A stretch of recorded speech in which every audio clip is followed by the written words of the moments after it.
उम्मीदवार प्रणव झा की हार के बाद झारखंड की राजनीति में बयानबाजी बदस्तूर जारी है।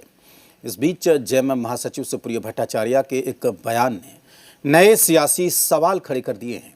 सुप्रियो भट्टाचार्य का दावा है कि जिन 50 विधायकों ने जेएमएम और कांग्रेस के उम्मीदवारों को वोट दिया, उनके नेता हेमंत सोरेन और राहुल गांधी हैं। वहीं 28 वोट जो परिमल नाथवानी को मिले हैं, उनके नेता प्रधानमंत्री नरेंद्र मोदी, अमित शाह और नितिन नवीन हैं। उन्होंने ये भी कहा कि 3 वोट रद्द हुए, उनके नेता विचारहीन हैं। सुप्रियो के इसी बयान पर वार पलटवार वाली सियासत देखने को मिली। राज्यसभा चुनाव के पहले शुरू हुई सियासी बयानबाजी चुनाव खत्म होने के बाद भी थम नहीं रही है। राज्यसभा चुनाव में कांग्रेस प्रत्याशी प्रणव झा की हार ने महागठबंधन में लंबे समय से चल रही तनातनी को सतह पर ला दिया है। इस बीच जेएमएम महासचिव सुप्रियो भट्टाचार्य के एक दावे ने राजनीतिक गलियारों में नई चर्चा छेड़ दी है। पहले आपको वो दावा सुनाते हैं, फिर आगे इस पर चल रही बयानबाजी से रूबरू कराएंगे कि 50 लोग जिन्होंने झारखंड मुक्ति मोर्चा के कैंडिडेट को अपना 30 मत और कांग्रेस के कैंडिडेट को अपना 20 मत दिया है, उनके नेता हेमंत सोरेन और राहुल गांधी जी, और जो 28 वोट परिमल नाथवानी जी को मिला है, उनके नेता आदरणीय नरेंद्र मोदी जी, अमित शाह जी और नितिन नवीन जी। दरअसल राज्यसभा चुनाव से पहले महागठबंधन 56 और 61 विधायकों के समर्थन का दावा कर रहा था, लेकिन नतीजों के बाद 50 विधायकों की बात सामने आने से विपक्ष सवाल उठा रहा है। बीजेपी का कहना है कि अगर महागठबंधन के पास पहले 56 विधायक थे तो अब 50 की संख्या कैसे रह गई।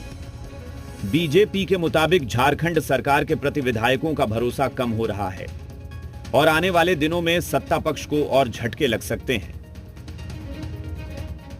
कि हेमंत जी का कद को छोटा करने का काम उनके दल के लोग कर रहे हैं। हम लोगों ने तो कभी नहीं कहा कि 50 के 45 के 40 के नेता हैं, उनके दल के लोग कर रहे हैं, तो उनके दल को ही मुबारक हो। राज्यसभा चुनाव से पहले 56 विधायकों के नेता थे। राज्यसभा चुनाव के बाद वो 50 विधायकों के नेता हो गए। अगले साल फिर राज्यसभा का चुनाव होना है, फिर वो 44 विधायकों का हो जाएंगे और अगला चुनाव आते आते तक वो 0-0 का विधायक हो जाएगा। वहीं बीजेपी के आरोपों पर सत्तारूढ़ दलों ने पलटवार किया है। जेएमएम के मुताबिक सुप्रियो भट्टाचार्य का बयान राज्यसभा चुनाव के संदर्भ में था, लेकिन बीजेपी हेमंत सोरेन की लोकप्रियता से घबराकर अनावश्यक मुद्दा बना रही है।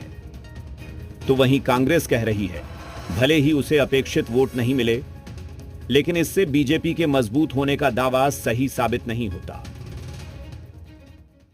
हेमंत फोबिया होता है ना, तो हेमंत फोबिया, हेमंत सोरेन का डर, हेमंत सोरेन का भय, हेमंत सोरेन की बढ़ती जनाधार, उससे ये लोग का मानसिक संतुलन बिगड़ गया। अरे वो बातें जो उठी थी, कल उसका खंडन भी आया, महासचिव महोदय ने किया। उनको राज्यसभा में 28 मत तो मिल गए, लेकिन उनको कहिए कि 28 विधायकों को परेड भी करा दें। 28 विधायकों का परेड भी करा दें। नहीं, बिल्कुल भी नहीं। ये सच है कि हम लोग 56 थे और जो वोट आना चाहिए वो नहीं आया और परिणाम जो हुआ वो सभी के सामने है। लेकिन भारतीय जनता पार्टी इस मुगालते में ना रहे कि वो 28 वोट पा करके वो जीत गए हैं। बहरहाल राज्यसभा चुनाव के नतीजों ने झारखंड की राजनीति में नए सवाल खड़े कर दिए हैं।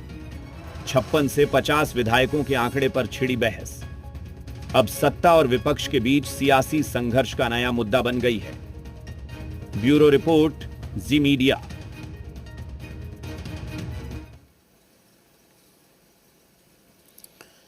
झारखंड में स्वास्थ्य सेवाओं को मजबूत